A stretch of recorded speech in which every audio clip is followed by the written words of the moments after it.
పేరేంట్రా కన్నా మళ్ళీ కుర్రాన్ని ప్రేమగా అడిగింది. మళ్ళీ వాడు నవ్వుతూ చెప్పాడు. నా పేరు కాదురా, నీ పేరు. నా పేలా? నా పేరు పాను. రాజు నవ్వుతూ, పానేంటి పాను? ఇంకా నయం, బీడి గుట్కా జరదాని పెట్టలేదు. వీడి బాబెవడో కిళ్ళి కొట్టివాడే ఉంటాడు. నువ్వు ఊరుకో మామ, యాదవ పారస్కాలు చూడు ఈడెంత ముద్దుగా ఉన్నాడో. ఈడి పేరు ఏమైతే మనకెందుకులే గాని మనం ఎంచక్క సెన్నా అని పిలుద్దాం అంది. కుర్రాడు ఎంతో సంతోషంగా చప్పట్లు కొట్టాడు. వాళ్ళు ముగ్గురు మళ్ళీ షాప్ దగ్గర కూర్చునున్నారు. అప్పటికే తెల్లవారడం వల్ల టూరిస్టులు నెమ్మదిగా దిగుతున్నారు. ఆ కొన్ని గంటల్లో చిన్న వాళ్ళకి బాగా దగ్గరైపోయాడు. ఎంతంటే రాజుకి ఆ రోజు పనికి వెళ్ళాలని కూడా అనిపించలేదు. పొద్దట్నుంచి వాడితోనే కాలక్షేపం. చిత్రంగా కుర్రాడు కూడా వేరే ఎవరెత్తుకున్నా గుక్కపెట్టి ఏడుస్తున్నాడు కానీ రాజు మళ్ళీ ఎత్తుకుంటే మాత్రం బాగా పరిచయం ఉన్న వాళ్ళ దగ్గరికి వెళ్ళినట్టు సంతోషంగా వెళుతున్నాడు. ఈలోపు హోటల్ కుర్రాడు ముగ్గురు ఫారెనర్లని వెంటబెట్టుకుని అక్కడికొచ్చాడు. రాజన్న, వీళ్ళు అమెరికా నుంచి వచ్చారంట. ఇంగ్లీష్లో బాగా చెప్పేవాళ్ళు ఎవరున్నారా అని వెతుకుతుంటే వెంటనే నీ దగ్గరికి తీసుకొచ్చా. హంపీలో ఉన్న గైడ్లు అందరిలోకి ఇంగ్లీషు బాగా మాట్లాడేది రాజే. మిగతా గైడ్లులా బట్లర్ ఇంగ్లీషు మాట్లాడకుండా చక్కటి ఉచ్చారణతో తప్పులు లేకుండా మాట్లాడగలడు. అలాగే అతడి దగ్గరున్న ఇంకొక ప్రత్యేకత ఏంటంటే ఎదుటి వాళ్ళ ఉత్సాహాన్ని గమనించి దానికి తగ్గట్టు చెప్పడం. వచ్చిన వాళ్ళు తరచి తరచి ప్రశ్నలు అడుగుతుంటే వాళ్ళ బుర్రలకి సరిపోయేంత లాజికల్గా, సైంటిఫిక్గా విషయాలన్నీ వివరిస్తాడు. వింతలు విశేషాలు అన్నీ చూపిస్తాడు. వాళ్లే చెప్పుల్లో కాళ్ళు పెట్టుకున్నట్టు గుడి బయటే బండాపి ఒక గంటలో మేం వెళ్ళిపోవాలి అంటే ఆ గంటలోనే వాళ్ళకి హంపంతా చూపించేస్తాడు. చెప్పదలుచుకున్న విషయాన్ని కావాలంటే గంటల తరబడి, అక్కర్లేదనుకుంటే 2 నిమిషాల్లోనూ చెప్పేయగలగడం చాలా కొద్ది మందికి మాత్రమే తెలిసిన విద్య. పెద్దగా చదువుకోకపోయినా సరే అది రాజుకి బాగా వచ్చిన టెక్నిక్. ఈ విషయాలన్నీ చూసి ఎవరైనా మెచ్చుకున్నప్పుడల్లా అది మా గురూజీ దయ అని నవ్వుతూ ఆ విషయం నుండి తప్పించుకుంటాడు. ఎల్లు మామ, దొరల పార్టీ కదా, బాగా గిట్టుబాటు అవుతుంది అంది మళ్ళీ అతన్ని ముందుకు తోస్తూ. ఈరోజు వెళ్ళాలని లేదే, బాబుతో ఆడుకుంటాను. అదేంది మామ, మీ గురూజీ చెప్పారని చెప్తుంటావే ఒక మంచి మాట, అది ఒగ్గేసినావా? అతడికి చొప్పున ప్రొఫెసర్ రామస్వామి గుర్తుకొచ్చారు. ఆయన చెప్తూ ఉండేవారు, నువ్వే పరిస్థితుల్లో ఉన్నా సరే ఎవరైనా గైడు కావాలనొస్తే మాత్రం కాదనుకో. ఇది నీకు బాగా తెలుసున్న ఊరే, కానీ వాళ్ళకి కాదుగా. ఎంతో ఆశతో చూద్దామనొస్తారు. ఏ ఒక్క విశేషం చూడలేకపోయినా మళ్ళీ వాళ్ళకి హంపొచ్చే అవకాశం ఎప్పటికీ కలుగుతుందో ఏమో అని. సరేనని చెప్పి అతడు బయలుదేరాడు. చిన్నాను కూడా తీసుకెళ్ళు మావా అంది మళ్ళీ. రాజు చిన్నాని ఎత్తుకోబోతే వాడు ఏడుస్తూ రానని తల అడ్డంగా ఊపాడు. సర్లే మామ, నాకాడే ఉంటాడేమోలే, నువ్వు వెళ్ళొచ్చేయ్. రాజు వీధిలోకొచ్చాడు.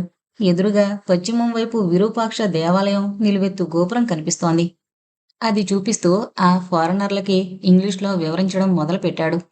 దీన్ని విరూపాక్ష దేవాలయం అంటారు. దీని గోపురం చాలా ఎత్తైంది, అందమైంది. దీంట్లో మొత్తం 11 అంతస్తులున్నాయి. దీని ఎత్తు 165 అడుగులు. రాజు ఆ మాట అన్నాడో లేదో వెంటనే షాపులోంచి చిన్న చప్పట్లు కొడుతూ 52 మీటర్స్ అన్నాడు. రాజుకి అదేంటో సరిగ్గా అర్థం కాలేదు. అటువైపు చూడగానే చిన్న చేతులు చాపి ఎత్తుకోమన్నట్టు ముందుకు దూకాడు. అది చూసి రాజు ఆనందంతో షాప్కెళ్ళి వాణ్ణి ఎత్తుకున్నాడు. మళ్ళీ ఆశ్చర్యంతో, అదేంది మామ, ఇప్పటిదాకా ఏడ్నే ఉంటానని ఏడ్చాడు, ఇప్పుడు నీతో వస్తానంటాడు అని అడిగింది. అదేనే చిత్రం. హంపి గురించి చెప్తే చాలు వీడికి తెగ సంతోషం. పూర్వజన్మలో ఈ గోపురం మీద పౌరై అయ్యుంటాడు అంటూ వాడిని తీసుకుని బయటకొచ్చాడు. ఆ ఫారినర్లు వాడి బుగ్గగిలుతూ, క్యూట్ బాయ్, వీడు నీ కొడుకా అని ఇంగ్లీష్లో అడిగారు. రాజు ధీమాగా ఎస్ అని చెప్పి ముందుకు నడిచాడు.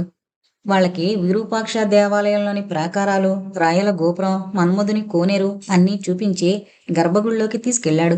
అక్కడ తలుపు మీద అందమైన శిల్పకళ చూసి వాళ్ళు ముగ్ధులైపోయారు. దర్శనమయ్యాక వాళ్ళని తీసుకుని గుడి వెనక భాగానికొచ్చాడు. అక్కడ మెట్లెక్కి కుడిచేతి వైపున్న ఒక చిన్న గదిలోకి తీసుకెళ్లాడు. అక్కడ ఒక విచిత్రం ఉంది. 165 అడుగుల ఎత్తున 11 అంతస్తులతో ఎక్కడో మొదటి ప్రాకారం దగ్గరున్న రాజగోపురం నీడ ఆ గదిలో ఒక గోడ మీద తలకిందులుగా స్పష్టంగా పడుతోంది. అంతస్తులన్నీ కూడా క్లియర్గా కనిపిస్తాయి. అది చూసి ఆ టూరిస్టులు ఆశ్చర్యపోయారు. దీన్ని ఎలా చేసుంటారో చెప్పండి చూద్దాం, రాజు సవాల్ చేస్తున్నట్టుగా అడిగాడు. ఇక్కడ ఏదో లెన్సో ప్రొజెక్టరో ఉండుండాలి. వాళ్ళల్లో ఒకడు ఇంగ్లీష్లో అన్నాడు. రాజు నవ్వాడు. అలాంటిదేం లేదు. ఆయన 12వ శతాబ్దంలో ప్రొజెక్టర్లు ఎక్కడ వేశారు? Then how is it possible? అన్నాడు ఇంకొకడు. కనుక్కోండి చూద్దాం. మీకు 2 నిమిషాల టైం ఇస్తున్నాను. అక్కడ ఒక్క నిమిషం నిశ్శబ్దం. ఆ నిశ్శబ్దాన్ని చీలుస్తూ చిన్న నెమ్మదిగా పిన్ హోల్ కెమెలా అన్నాడు. ఆ మాట వాళ్ళకి సరిగ్గా అర్థం కాలేదు కానీ రాజుకు మాత్రం స్పష్టంగా వినిపించింది. ఆశ్చర్యపోయాడు. పిన్ హోల్ కెమెరా, ఈ పదం అంత చిన్న పిల్లాడికి ఎలా తెలుసు? అసలు వీడెవడు? ఆలోచనలో పడ్డాడు. ఆ గదికి ఎడమ పక్కగా ఉన్న మండపం దగ్గర ఒక వ్యక్తి నుంచుని వీళ్ళనే గమనిస్తున్నాడు. రాజు యథాలాపంగా అటు చూసేసరికి ఆ వ్యక్తి గబుక్కున స్తంభం పక్కకి తప్పుకున్నాడు.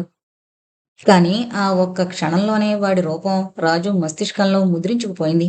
నున్నటి గుండు, దట్టమైన కనుబొమ్మలు, క్రౌర్యం తొంగి చూస్తున్న కళ్ళు, వీరప్పన్ మీసాలు, టైటు టీషర్టు వెరసి సూపర్ స్టార్ కృష్ణ కౌబాయ్ సినిమాల్లో విలన్ పక్కన ఆకురౌడిలా ఉన్నాడు. రాజు ఒక్క 2 అడుగులు బయటికి వేసి చూశాడు. విచిత్రం. గుండుగాడు ఆ దరిదాపుల్లో ఎక్కడా కనిపించలేదు. సర్లే, ఎవడో అయ్యుంటాళ్లే అనుకున్నాడు. ఈలోపు 2 నిమిషాలు గడిచిపోయాయి. టూరిస్టులు నిరాశగా, సరే రాజు, ఇక మా వల్ల కాదు, నువ్వే చెప్పు అన్నారు. సరే, నేనే చెప్పేస్తా. చిన్నప్పుడు సైన్స్లో చదువుకున్న pin hole camera concept sir. దానికి లెన్సులు, మిర్రర్లు అక్కర్లేదు కదా. వాళ్ళు ఆశ్చర్యంతో రెప్ప వాల్చకుండా చూస్తున్నారు. ఏదైనా పల్చటి పొరకి సన్నటి రంధ్రం చేసినప్పుడు కాంతి దాని గుండా ప్రసరించి అటువైపున్న వస్తువుని ఇటువైపు తలకిందులుగా చూపిస్తుంది. చిన్నప్పుడు మీలో చాలా మంది కాగితాలకి సన్నటి కన్నం పెట్టి అవతల పక్కనున్న చెట్టునో భవనాన్నో తలకిందులుగా గోడ మీద చూపించి ఆడుకునే ఉంటారు కదా. అదే ఇది అన్నాడు. వెంటనే వాళ్ళల్లో ఒకడు సీరియస్గా, అయితే ఇక్కడ కన్నం ఏది అని అడిగాడు. తూర్పు గోడకి పైభాగంలో ఉన్న ఒక చిన్న రంధ్రాన్ని రాజు వాళ్ళకి చూపించాడు. 800 సంవత్సరాల క్రితం ఈ కాన్సెప్టా? వాళ్ళు ఆశ్చర్యంతో, అంతకు మించిన సంతోషంతో చప్పట్లు చెరిచారు. రాజు వాళ్ళని బయటికి తీసుకొచ్చి ఆ గదికి కొంచెం వెనకగా ఉన్న విద్యారణ్యస్వామి గుడిని చూపిస్తూ ఆయన గొప్పతనాన్ని, హిందూ జాతికి ఆయన చేసిన మహోపకారాన్ని వివరించాడు. అంతకుముందే సైన్సు చెప్పినవాడు ఇప్పుడు అంతే గొప్పగా చరిత్ర చెప్పడంతో వాళ్ళు ఎంతో సంతోషించారు. ఆ తర్వాత ఆ పక్కనే ఏ ప్రాముఖ్యత లేకుండా ఉన్న ఇంకొక చిన్న గదికి తీసుకువెళ్ళాడు. రాజులాంటి అతి కొద్ది మందికి తప్ప అసలు ఆ గది గురించి సాధారణంగా ఎవరికీ తెలీదు. ఎవరూ పట్టించుకోరు కూడా. ఒక్క మనిషి మాత్రమే నుంచోగల అతి చిన్న గదది. ఆ గదికి చిన్న తలుపుంది. ఇందాక ప్రొజెక్టర్ల గురించి అడిగినతన్ని రాజు ఆ గదిలోకి పంపి తలుపు దగ్గరికి వేశాడు.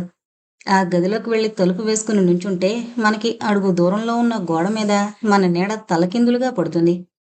ఆ గదిలోకి వెళ్ళినతను 2 నిమిషాల్లో బయటకొచ్చి సంతోషంతో, now I understood about pin hole camera అన్నాడు.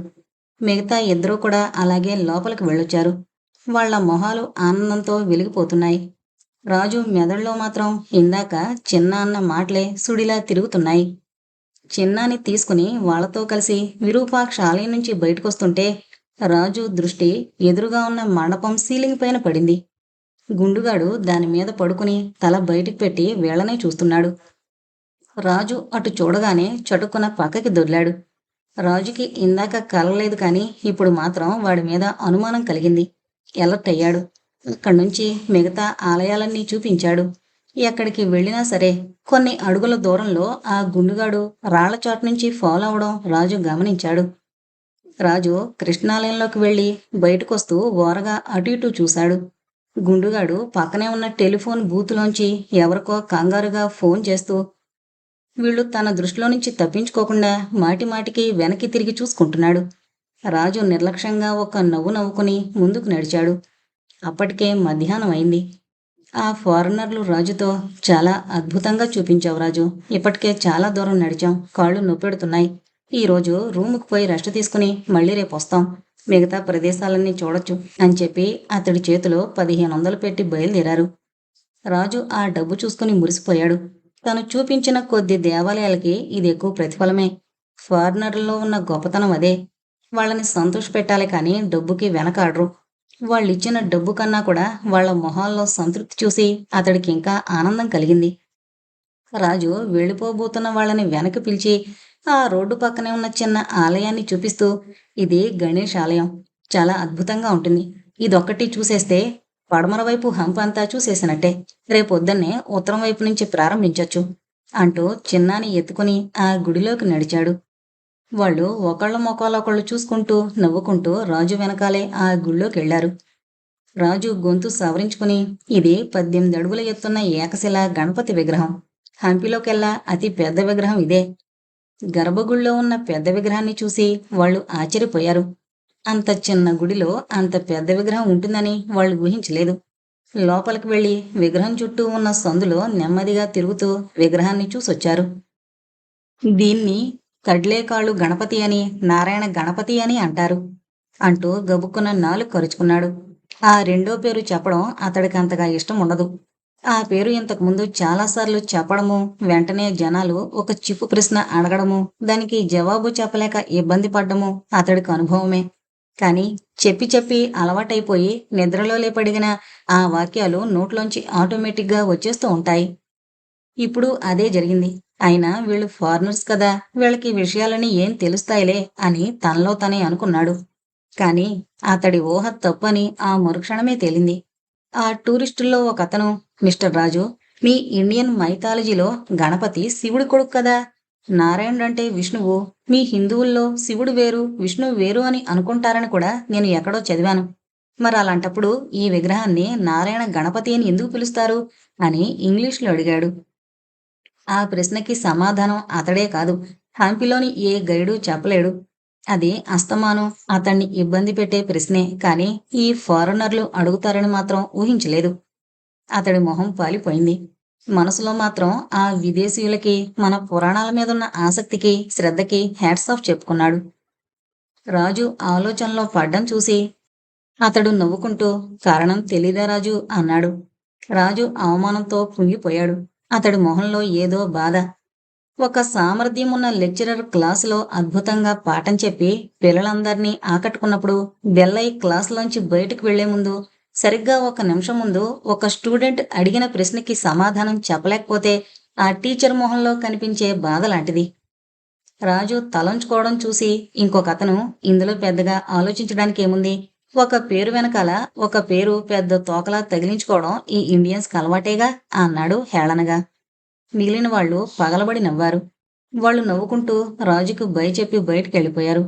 రాజు నిట్టూరుస్తూ వచ్చి ఒక స్తంభం దగ్గర చతికిలబడి కూర్చుని చుట్టూ చూశాడు.